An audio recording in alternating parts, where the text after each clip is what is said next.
Bonjour, mon nom est Yves Boivin, je suis chef de projet chez Bentley Systems, responsable des produits Bentley Map, Bentley Descartes et Bentley Point Tool. Donc, on va vous parler aujourd'hui des différents produits géospatials qu'on a chez Bentley Systems. Donc, ce qu'on va vous parler aujourd'hui, c'est principalement de Bentley Map, dont je suis responsable. Pour ce qui est de Bentley Descartes, si vous êtes plus intéressé, je vous invite à venir demain midi à 1h15. Il y a une présentation sur Bentley Descartes et Bentley Point Tool. Aujourd'hui, on va se concentrer plus sur Bentley Map. Dans cette diapositive-là, il manque Bentley Map Mobile, un nouveau produit qu'on a, que je vais parler un petit peu. Par la suite, je vais passer la parole à Marie-Claude pour qu'elle vous parle de Bentley GeoWeb Server. Et finalement, Sylvain va vous parler de GeoWeb Publisher, la publication de données géospatiales sur le net et autrement. Donc, juste en partant, il faut vous montrer, on voit que c'est utilisé quand même dans plusieurs villes. Des exemples ici, on a la ville de Newcastle, la ville de Helsinki. Les villes de Montréal et Québec utilisent tous nos produits pour modéliser leur ville en 3D avec de l'information géographique. Un autre exemple de projet qui a été fait. Il faut aussi préciser que on cartographie ce qui est au-dessus du sol, mais également ce qui est sous le sol avec Bentley Map. Donc, on peut avoir une cartographie complète de notre infrastructure. Finalement, Bentley Map, c'est le seul système d'information géographique qui utilise aussi la capacité très grande de CAD, de microstations. Donc, c'est un système d'information géographique, mais c'est également un système de dessin cartographique d'une très grande puissance qui lui donne un avantage par rapport à d'autres signes. Il fait la création, la persistance, la maintenance, etc. de toute la donnée géospatiale 2D et 3D. Et également, Bentley Map, c'est une plateforme de développement. Donc, on a des partenaires qui développent d'autres applications géospatiales en utilisant Bentley Map comme étant une plateforme. Donc, ils peuvent se rendre plus loin dans leurs besoins de développement. Bentley Map supporte les fichiers XFN, DGN XFN. Donc, c'est un fichier DGN avec l'information des attributs sur les éléments. Il se connecte directement aux bases de données Oracle, aux bases de données SQL Server. Ouvrir les files GeoDatabase de série. Et il peut aussi ouvrir un fichier DGN standard avec des liens vers une base de données RDBMS. Donc, Bentley Map, c'est quoi? Ça sert beaucoup à faire de la modélisation. Et puis, comme je disais, il utilise beaucoup la capacité CAD de microstation, entre autres la capacité de faire du solid modeling.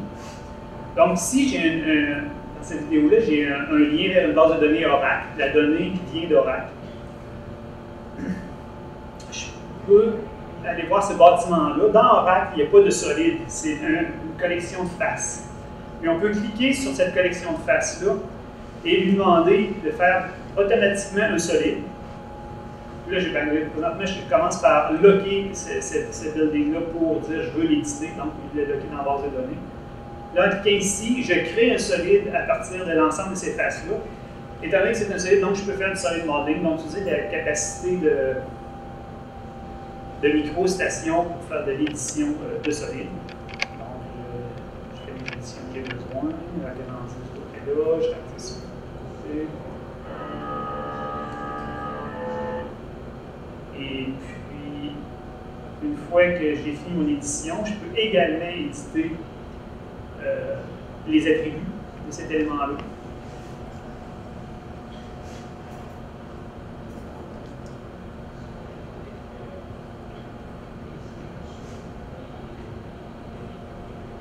Lorsque j'ai fini mon édition, je peux le retourner dans une collection de faces pour pouvoir le poster, les changements dans Oracle.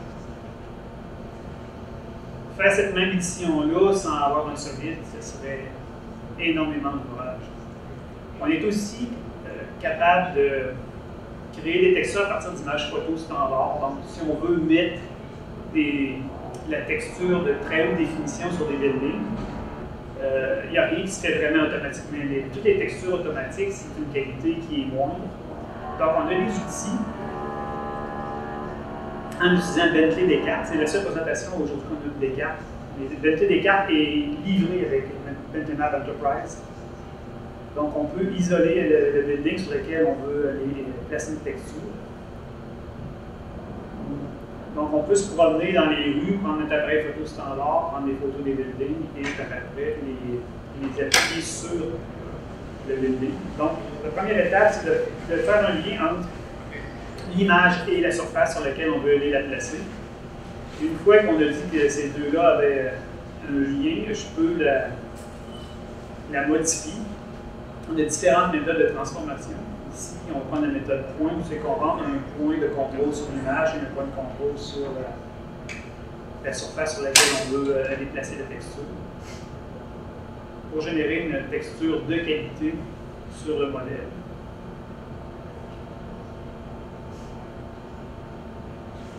On va prendre les 4 points.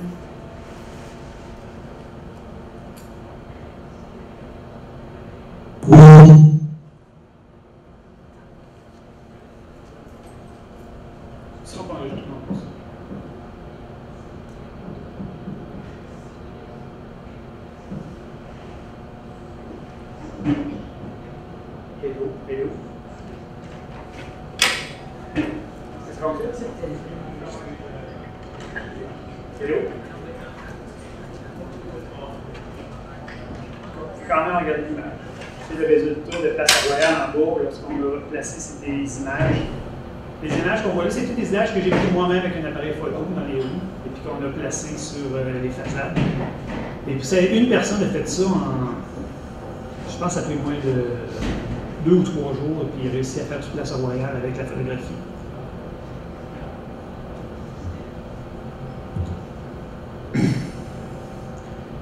Un des points forts de Bentley Map, c'est l'interopérabilité. Comme j'ai dit un petit peu plus tôt, on est capable de se connecter à des bases de données Oracle directement, des bases de données SQL, à des serveurs WMS et WFS, que j'aurais dû écrire là, parce qu'il y a une erreur dans ma diapositive. C'est WFS.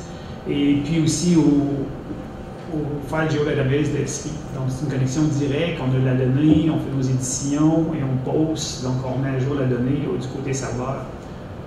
Ici, j'ai un petit exemple avec Oracle. Donc, j'ai une connexion Oracle. Je fais un get de toute la donnée que j'ai sur ce serveur-là. Ici, je peux continuer à travailler pendant qu'on query. C'est un processus indépendant qui fait le get, donc on n'est pas gelé, on peut bouger et aller voir d'autres données pendant que la donnée s'en vient. Lorsque la donnée est arrivée, on peut aller la regarder. Dans le cas présent, on remercie la Ville de Montréal pour le dataset. C'est des buildings dans Montréal, avec les textures qui viennent de Oracle également. Donc on est capable d'avoir les polygones et la texture de tous les buildings qui est conservée dans Oracle. On a également dans la prochaine version qui sort d'ici quelques semaines de Bentley Map, un nouvel attachement de type Big Map. On s'est entendu avec Microsoft. Donc, si les gens peuvent acheter une licence Big Map, puis s'ils ont une licence, ils peuvent faire une connexion. Donc, on attache un lien Big Map comme on attache une image. On a le choix des bandes ici. Je prends aérien, ça peut être routier ou hybride. Et j'ai mon image de fond qui est là, qui est disponible, qu'on peut zoomer, puis c'est directement relié au serveur de Big Map. Donc, c'est très rapide. Plus on zoome, plus on voit sur la qualité, on tombe sur la photographie aérienne. Pour se rendre jusqu'à ici, au jour Congrès 2014, avec le relais Montcalm qu'on voit ici. Donc, on peut rajouter notre donnée géospatiale par-dessus cette carte de fond-là, sans avoir besoin d'aller récupérer l'image. Si vous avez une licence chez l'FMI de Source Safe, de Safe Server, excusez, elle est automatiquement liée dans Map. Donc, à partir des menus de Map, vous êtes capable d'utiliser les capacités définies pour importer et exporter de la donnée. L'interopérabilité, on l'a également dans plusieurs standards, dont les fichiers LAN XML, les fichiers CTGML, les fichiers IFC, etc. Pour le CTGML, maintenant on a les textures aussi, donc on est également capable d'aller chercher de la donnée texturée. Ici, on a encore une carte de fond qui est de Big Map, mais c'est les routes. J'utilise FMI, qui est directement dans mes menus intégrés, et je vais chercher la donnée. J'ai importé la donnée d'un CTGML. Puis une fois qu'elle est importée, j'ai une fois encore mes polygones en 3D, mes textures et les attributs sur chacun de ces éléments-là, qui me permet d'aller voir l'information sur la donnée. On est également capable avec Bentley-Map de générer des fichiers PDF de notre donnée 2D ou 3D. Pour ce qui est de la visualisation, on a augmenté beaucoup notre capacité à customiser, je ne sais pas comment de personnaliser, ça serait mieux, nos cartes. Donc, avec le Map Manager, je n'ai pas trouvé vraiment de traduction, c'est la partie où c'est qu'on gère une map dans MicroStation, dans Bentley-Map. On a apporté beaucoup de flexibilité. Dont la capacité de sauver dans le modèle courant la définition de notre map. Avant, il fallait créer un modèle à part et les mettre en lien. Donc, nos éléments étaient read-only. Maintenant, même si on a défini une carte dans un modèle, on est capable de modifier les éléments, de faire ce qu'on veut facilement. On peut avoir différentes représentations du même élément selon l'échelle courante à l'écran. On est capable de faire des cartographiques style, des styles cartographiques custom. Par exemple, si j'ai une ligne dans ma base de données Oracle, elle peut s'afficher comme étant 10 lignes dans ma carte pour avoir une représentation plus réelle d'une route, par exemple. Et on peut aussi exporter notre map vers un fichier DGN standard, donc des éléments DGN bien standards qui peuvent être ensuite utilisés dans d'autres logiciels qui sont capables de lire en DGN. Parce que tout ce qui est écrit là, c'est des choses qui sont faites dynamiquement au moment de l'affichage. Pas de la donnée qui est conservée, puisque la donnée, par exemple, venir d'Oracle est une simple ligne. Mais lorsqu'on fait un export, la ligne simple de route peut être vraiment une dizaine de lignes dans le fichier de sortie. Donc, une petite démonstration des capacités de Bentley-Map. Je me crée une définition de map dans mon modèle. Ben, je vais commencer par la DGN, bien entendu.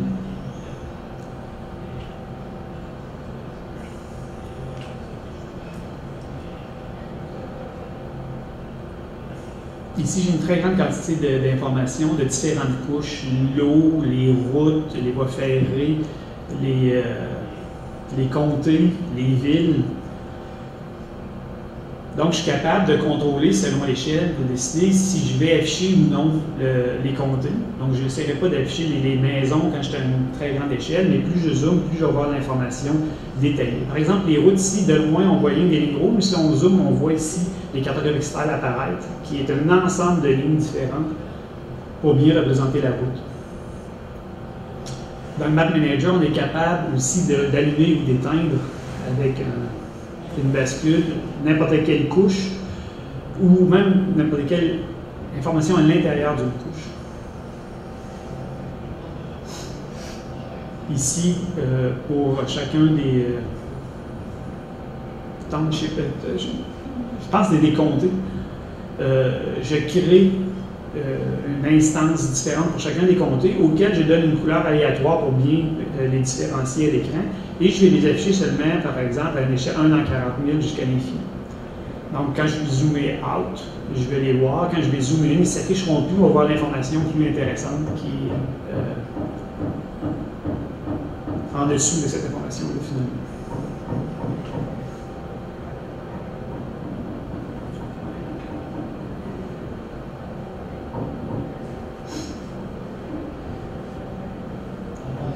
J'avais éteint ou ouvert la couche. Toute cette information-là, comme je dis, est calculée dynamiquement et créée au moment de l'affichage.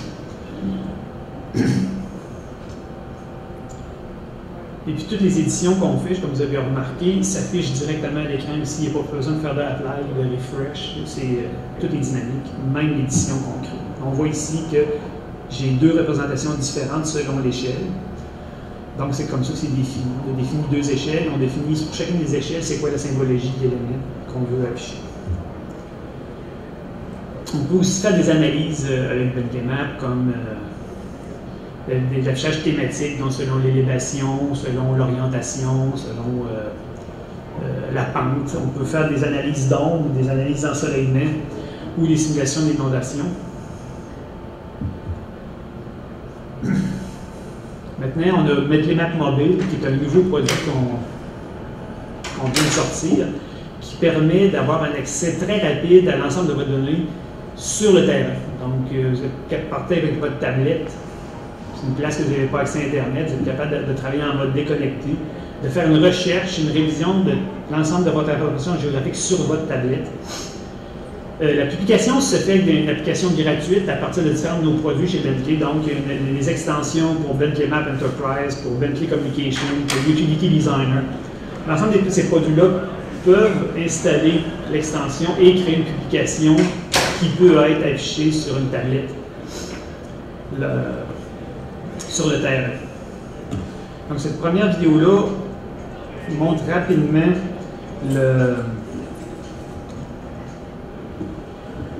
comment on publie. Donc on est dans Bentley Map présentement et on peut se créer une publication.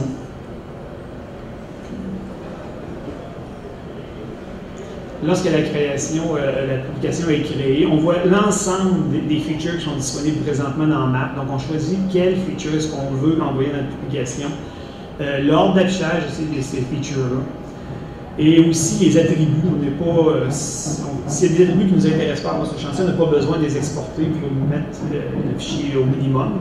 Une tablette, ça reste qu'il y a une quantité maximale d'espace disque ou mémoire dans un cas d'une tablette.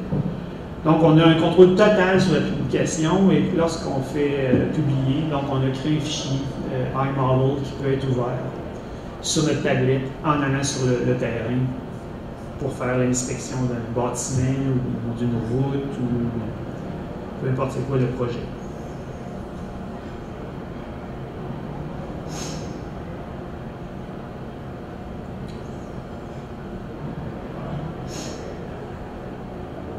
Ici, on voit que c'est l'ensemble des attributs associés à ce feature.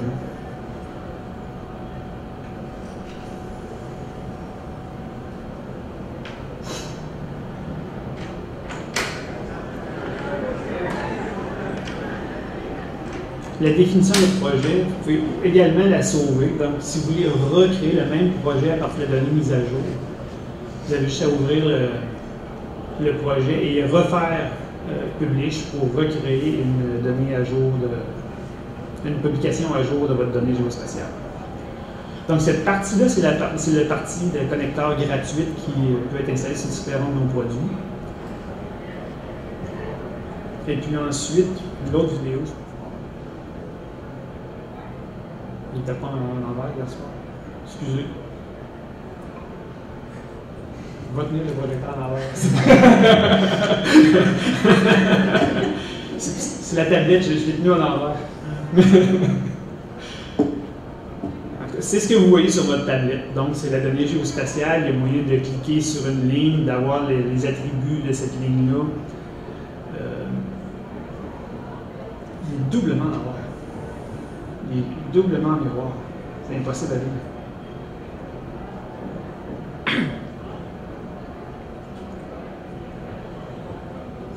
Il y a moyen de zoomer in, zoomer out, d'interagir aux éléments,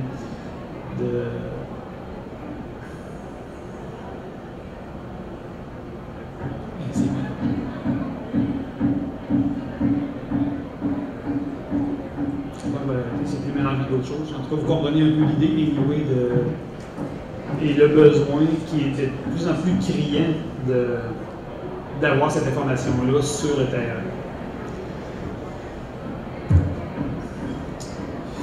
Je vais passer le flambeau à mon ami Marie-Claude pour parler de GeoWeb. Géospatial sur excusez.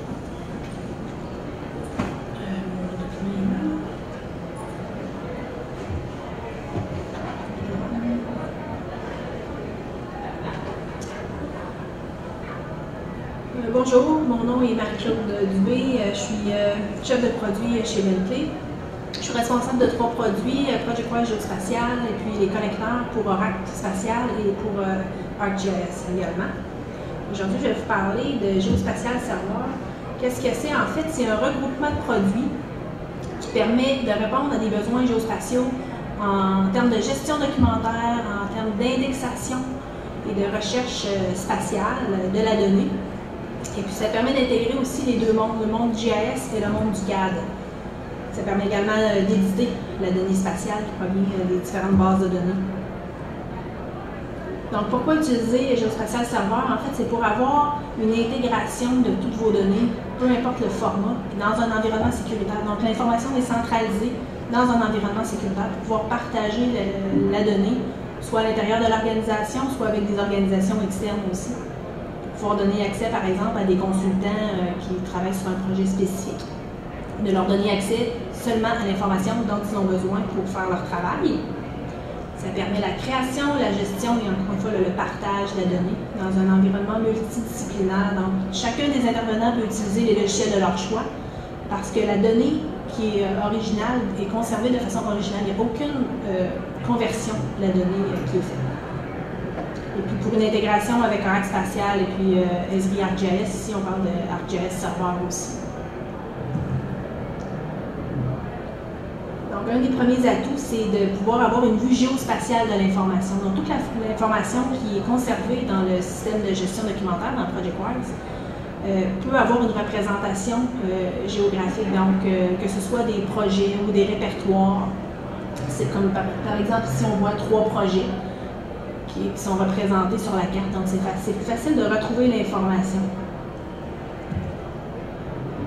Ici, un autre exemple de localisation spatiale de la donnée, où est-ce que tous les documents qui sont dans le système de gestion documentaire vont avoir une représentation spatiale. Ici, on a un DGN, on a un fichier MIDI, on a aussi un PowerPoint. Donc, peu importe que la donnée soit de la donnée géospatiale ou non, c'est possible de lui assigner une localisation spatiale.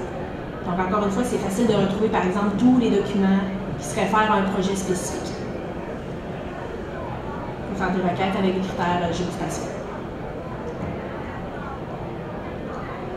Pour associer une localisation spatiale à tous les documents qui sont stockés dans le système, on a différentes façons, différents procédés pour éviter que les gens aient à les dessiner manuellement, ce qui est possible aussi, mais parce qu'on veut éviter d'avoir à aller dessiner manuellement une localisation géographique pour chacun des documents. Donc, on a plusieurs procédés. Par exemple, on est capable d'aller lire l'information à l'intérieur d'un fichier, que ce soit un fichier DGN, DWG, un fichier d'Esri comme un shapefile, par exemple, ou des images, ou des fichiers nuages de points. On a un processus de scan qui va aller lire l'information du fichier. Et avec cette information-là, on est capable de créer la localisation spatiale. Comme par exemple, ici, on voit là, en bas qu'on a scanné des images. On est allé extraire les tags EXIF. Ce sont de l'information qui est conservée dans les images qui sont prises habituellement avec des appareils photo numériques courants. On va aller lire l'information à l'intérieur de ce fichier-là. On va conserver l'information. Et avec l'information GPS, on va aller créer une localisation spatiale pour ces images-là. Nous allons dans la prochaine démo, à l'aide d'un assistant, je vais aller sélectionner le répertoire que je vais scanner. Bien sûr, on peut en sélectionner plus d'un. Dans cet exemple-là, je vais seulement prendre un répertoire. Je vais chercher mon projet, je demande un scan, je demande d'extraire la localisation, de créer un point que ma photo soit représentée par un point sur la carte. Puis je vais extraire également la métadonnée, tout ce qui est stocké dans les images. Une fois le scan terminé, je vais avoir une vue géospatiale de ma donnée. Donc j'ai mes fichiers qui sont là, et puis avec l'onglet géospatial, c'est possible d'aller voir la position de mes photos sur la carte. Donc on a les 2 photos qui sont ici. C'est possible aussi de les voir d'une façon différente, non pas seulement par un point, mais par un triangle, parce qu'on est capable également d'utiliser l'angle de prise de photo pour avoir un triangle qui va représenter où la photo a été prise et puis l'angle également. On voit ici les attributs là, qui sont vraiment, qui proviennent de l'image, qui ont été lus et qui sont conservés dans le système par la suite. Donc on peut faire ensuite des recherches qui combinent les attributs et les critères géospatiaux On peut également voir la position des images en utilisant une vignette. Une autre façon de visualiser l'image, d'avoir une vue géospatiale de l'information. Un autre attrait de Geospatial Server, c'est d'être capable d'interagir avec les différentes applications et ProjectWise. Donc, on a une intégration avec MicroStation. C'est possible, à l'intérieur même de l'application, ou Bentley Map également, d'aller faire une recherche, par exemple, en utilisant des critères spatiaux pour retrouver toutes les images ou les DGN qu'on voudrait attacher en référence. Donc, c'est plus simple, encore une fois, plus rapide de trouver toute l'information dont on a besoin si on veut amener de l'information dans l'application. Puis on a également une intégration avec ArcMap et MapInfo. Donc, à l'intérieur même de l'application encore, on a une barre d'outils qui vous permet d'interagir avec le système ProjectWise, d'aller chercher votre information dans ProjectWise, de la trouver, et puis de travailler avec l'information, avec encore une fois l'application de votre choix. On va voir dans la petite démo suivante l'interaction avec ArcMap. Donc, on voit ici que j'ai des shapefiles qui ont été stockés dans mon système de gestion documentaire. On voit la relation entre les shapefiles et puis toutes ces références. C'est aussi un point fort de Geospatial Server. Dans ce cas-ci, je vais aller ouvrir un fichier projet ArcMap, qui est aussi, encore une fois, dans mon système de gestion documentaire. Ce qui est intéressant avec ça, c'est de pouvoir justement être plusieurs intervenants qui vont travailler avec la même donnée, mais s'assurer que personne qui va éditer la même donnée au même moment. Donc, s'assurer que les éditions vont être faites de façon sécuritaire. Je vais ajouter ici un fichier shape à mon projet. Encore une fois, je navigue à l'intérieur de mon système. Au lieu d'aller chercher des fichiers qui sont locaux, je vais chercher les fichiers qui sont stockés dans le système de gestion documentaire. Je vais chercher mon shape qui va arriver avec toutes ces références. Une fois mon projet terminé, je retourne le tout dans mon système de gestion documentaire. Et puis on voit ici que mon fichier projet est NXD en relation le shape. Ce qui est intéressant aussi avec ProjectWise ici, c'est que même si je déplace mon fichier, donc si je déplace mon shapefile dans un répertoire différent, toutes ces références vont suivre, premièrement.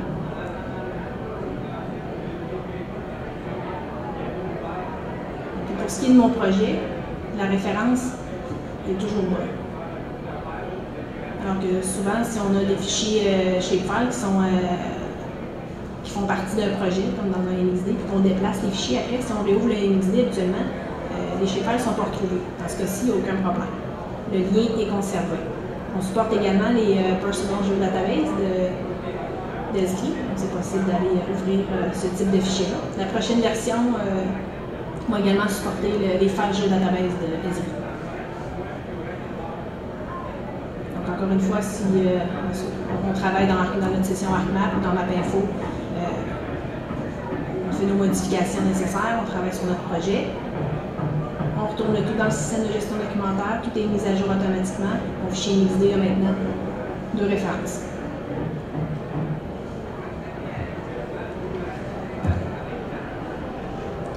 Ce que ça permet de faire également, le Geospatial Server, c'est de faire le lien, le pont entre le monde du GIS et le monde du CAD. Donc, on est capable d'aller chercher l'information qui soit stockée dans ArcGIS Server ou dans RAC Spatial, et puis de générer des fichiers DGN, XFN avec ça, qui peuvent soit être ouverts dans MicroStation en référence, ou dans tout autre logiciel qui est capable de lire du DGN, ou de pouvoir permettre l'édition aussi de cette donnée-là avec Bentley Map. Ce qui est intéressant, c'est qu'il est possible aussi d'automatiser cette extraction-là. Donc, s'assurer que, par exemple, à tous les lundis matins, tous les intervenants vont avoir accès à leur DGN qui représente l'information à jour de la base de données. Donc, ça facilite le partage de l'information. Ici, on voit un exemple de comment on va chercher l'information. On a un lien soit vers une base de données ArcGIS, soit vers un RAC spatial, et puis avec un assistant, on est capable d'aller déterminer quelles entités on veut extraire, une région spécifique. Vous allez voir dans la démo suivante.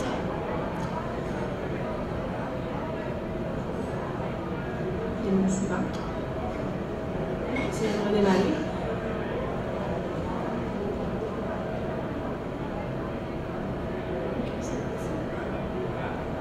Donc, à partir du client ProjectWise, qui est ProjectWise Explorer, je vais avoir, avec un assistant, je suis capable d'aller sélectionner les entités que je veux extraire. Ici, dans ce cas-ci, les routes, les lampadaires. On est capable d'aller ensuite spécifier une région à extraire, une région géographique spécifique.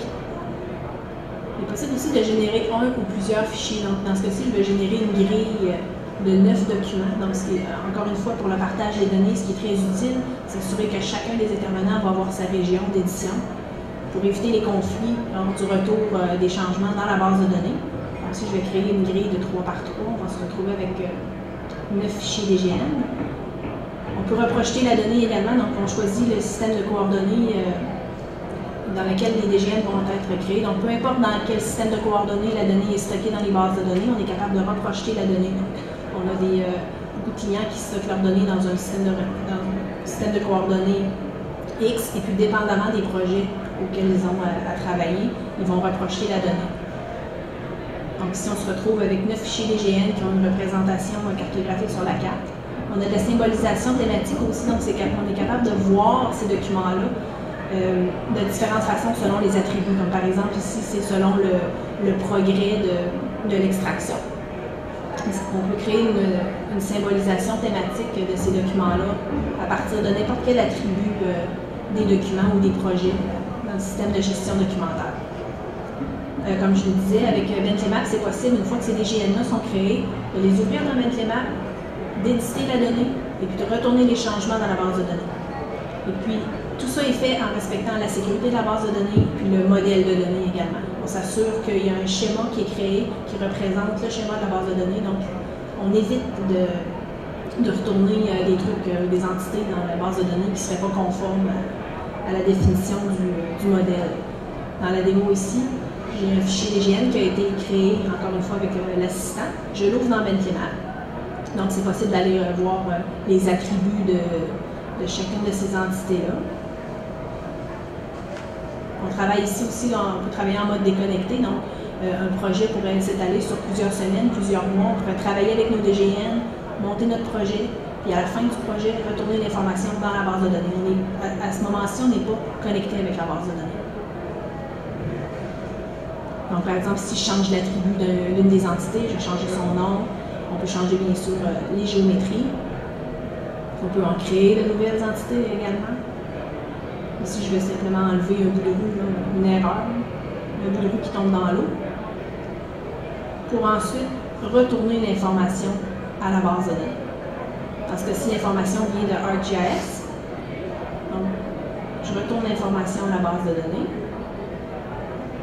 C'est possible d'aller valider les changements. Par exemple, ici, j'ai utilisé ArcMap pour aller me brancher sur mon serveur Esri. Je vais aller chercher une version spécifique dans laquelle les changements ont été faits. Pour aller m'assurer que les changements sont bel et bien là. On a différentes possibilités. Il y a certaines organisations qui préfèrent que ce soit l'administrateur GIS qui va aller porter les changements sur la version parent. Donc, on a toutes sortes de mécanismes qui supportent ces différentes façons de travailler là. Donc, on voit que le nom de la rue a été changé, que le petit bout de rue n'est plus là non plus.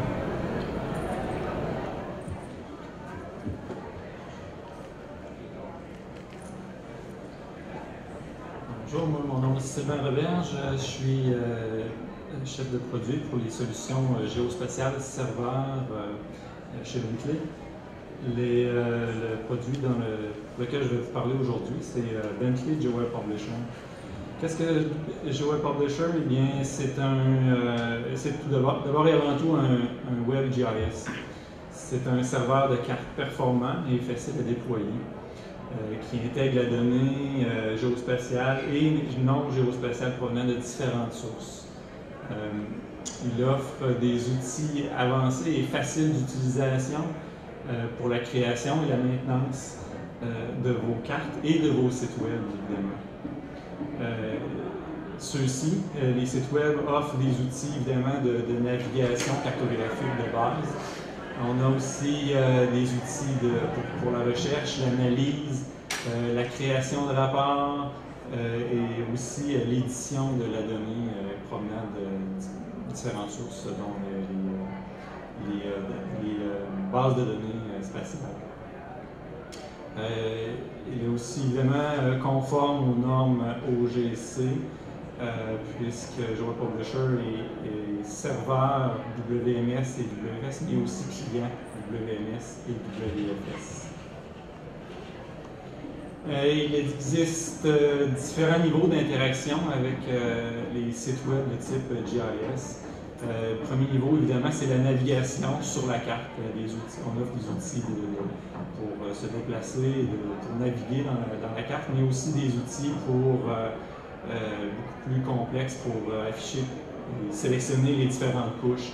On a des utilisateurs qui gèrent entre 4 et 500 couches dans leur site web, dans leur carte. Alors, ça prend des outils assez faciles à utiliser et convivial.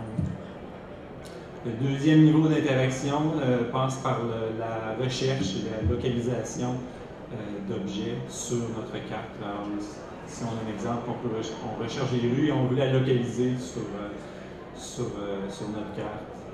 Le troisième niveau d'interaction vient, à ce moment-là, ce qu'on veut faire, c'est d'aller chercher de l'information non graphique par rapport à nos éléments qu'on a trouvés sur notre carte. On veut partager cette information-là sous forme de rapport Excel, sous forme d'impression ou tout simplement en produisant un PDF qui va contenir la carte avec une cartouche autour, puis avec la légende qui vient avec. Dans cet exemple-là, justement, on va montrer le site web qui est produit par Joa Publisher. On fait une recherche, on veut afficher tous les éléments, par exemple, ici, c'est les éléments. On obtient un certain nombre d'informations, on a différents outils pour trier notre donnée, l'information non graphique qu'on a obtenue par rapport à notre recherche. On veut imprimer évidemment la carte avec tous ses attributs. Le résultat de notre recherche. Ce qu'on va vouloir faire aussi, c'est l'autre possibilité, c'est d'exporter dans un fichier Excel toutes nos données non graphiques qu'on a obtenues par rapport à notre recherche graphique. On offre aussi des outils pour aller chercher la vue courante en copiant dans le presse-papier cette vue-là, puis c'est possible de la coller, peu importe, dans un fichier Excel ou un fichier Word pour la production de rapport. Le prochain niveau d'interaction avec notre site web, c'est au niveau de l'analyse. Joa Publisher offre un outil avancé de resymbolisation thématique qui permet autant à l'administrateur de créer des thématiques sur les couches, mais aussi à l'utilisateur final pour resymboliser certaines couches, puis de changer les couleurs et faire des recherches beaucoup plus avancées. Et puis, finalement, on offre aussi des outils pour interagir avec l'utilisateur, mais plus au niveau de changer la donnée. Donc, soit sous forme de redline pour écrire sur notre carte et puis d'imprimer ou d'envoyer une modification au serveur, mais aussi pour changer la donnée graphique, changer la position d'un point ou changer la position d'une ligne ou changer tout simplement les attributs non graphiques qui sont contenus dans le rapport. L'intégration de cette donnée-là provient de différentes sources. C'est important d'être capable d'unifier toute la donnée qui est dans une organisation. Joa Publisher permet justement de rassembler toute cette donnée-là, puis en passant toutes les sources de données qui sont supportées par Joa Publisher, il est possible de la reprojeter dans un système de coordonnées différent pour la publication. on permet aussi l'affichage de données, de mosaïques pour des milliers, voire des millions de fichiers DGN ou DWDG, par exemple. Pour faire ces sites web-là, puis gérer nos cartes, GeoPublisher offre 3 outils pour administrer. Le premier outil, c'est celui d'administration qui permet de configurer les sources de données, les connexions à nos bases de données, les connexions à notre système de gestion documentaire, par exemple ProjectWise, pour aller chercher la donnée qui est contenue pour chacun des projets. Puis aussitôt que la donnée a été modifiée, GeoPublisher la détecte et puis il va rechercher de nouvelles données. Et donc, ça nous permet d'avoir de la donnée toujours à jour dans nos sites web. Le deuxième outil, c'est pour la création des cartes elles-mêmes. On a un outil qui est facile à utiliser, qui permet justement de créer différentes couches, changer l'ordre de nos couches, puis changer l'affichage, définir la symbologie de nos couches. Le troisième outil, qui est un outil pour la création des sites web. C'est un outil qui permet de définir les engins de recherche qu'on veut obtenir dans notre site web, de définir les thématiques, les outils de redline, quels boutons on veut avoir dans notre toolbar, qu'est-ce qu'on veut afficher dans nos rapports, est-ce qu'on veut rajouter des hyperliens vers des documents multimédia, par exemple. C'est un des points forts de GeoPublisher, c'est d'être capable de créer rapidement des sites web, un ou plusieurs sites web, tout dépendant des utilisateurs ou les besoins qu'on a à combler dans notre organisation. Ça permet une implantation progressive par phase, qui fait que l'administrateur, évidemment, va répondre aux besoins de ses clients, il va pouvoir rajouter une nouvelle couche, rajouter une nouvelle façon de rechercher les éléments, rechercher des routes, rechercher des bâtiments. Les outils d'administration sont conviviaux, ce qui permet de créer rapidement et de modifier rapidement notre site web. Donc là, ici, on voit un exemple qui utilise nos 3 outils, un outil d'administration, pour ajouter une nouvelle couche qui est un niveau spécifique dans un DGN. Alors, on va aller chercher notre DGN, on va préparer notre donnée, on va ajouter cette nouvelle couche-là dans notre carte. On va décider de l'endroit où on veut positionner notre couche dans la carte, l'échelle qu'on veut donner, la symbologie. Dans ce cas-ci, c'est un DGN, la symbologie est déjà contenue dans le DGN. Alors, on n'a pas à redéfinir la symbologie. Et puis, le troisième outil, c'est la création du site web. C'est un outil qui permet de créer des sites web, mais sans aucune connaissance en programmation, ce qui fait qu'on peut créer rapidement un ou plusieurs sites web, tout dépendant des besoins de notre entreprise.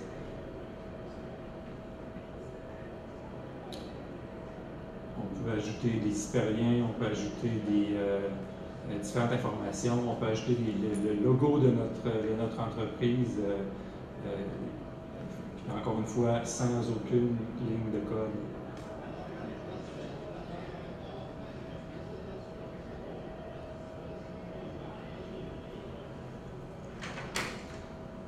C'est un principe qui s'inspire un peu de la philosophie du SaaS, du Service as Software, ce qui fait qu'on peut facilement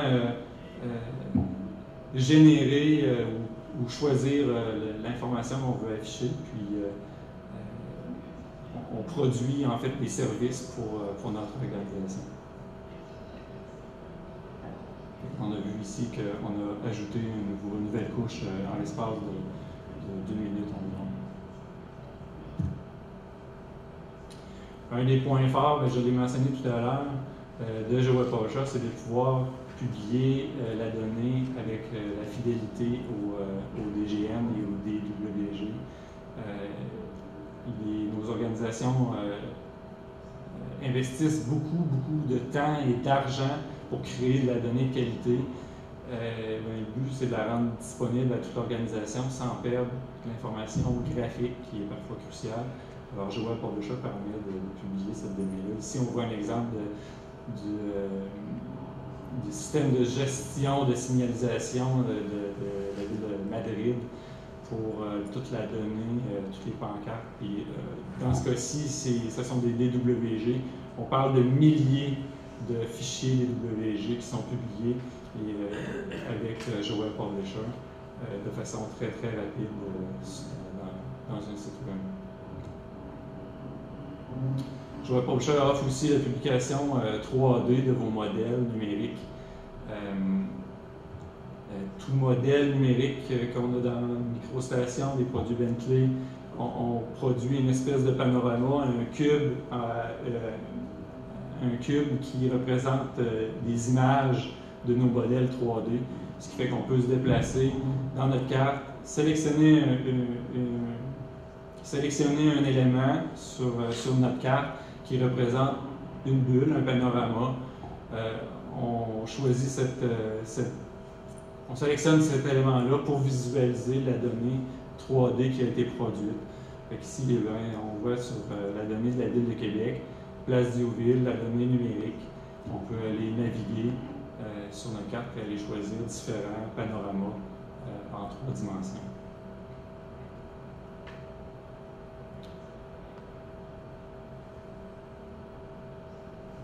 Il est aussi possible d'aller, on ne le verra pas dans l'exemple ici, mais il est aussi possible d'aller sélectionner les éléments de notre panorama pour aller chercher de l'information non graphique, les attributs de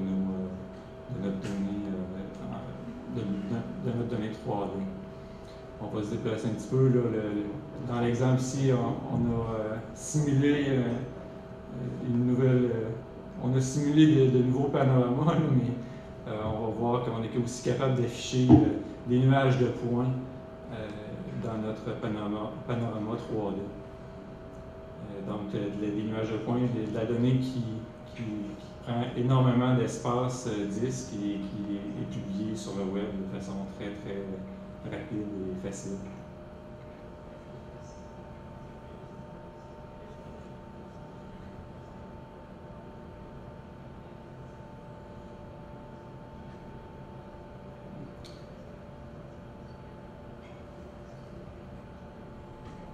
Alors, pour conclure, les avantages d'utiliser Joel Publisher, ce qu'il faut retenir, c'est que c'est un outil de publication de la donnée web, large auditoire, autant à l'interne dans votre organisation qu'au grand public. Ça intègre de la donnée provenant de différentes sources. Joel Publisher permet de déployer des applications web, GIS, rapidement et facilement à des faibles coûts. Permet à des gens qui n'ont pas nécessairement une connaissance en GIS de pouvoir gérer ce genre de données-là. Permet l'intégration à des systèmes externes en utilisant des standards OGC, évidemment. Et puis, c'est une publication de la donnée de haute performance, de la donnée vectorielle et raster, avec des formats qui sont optimisés pour la publication sur le web.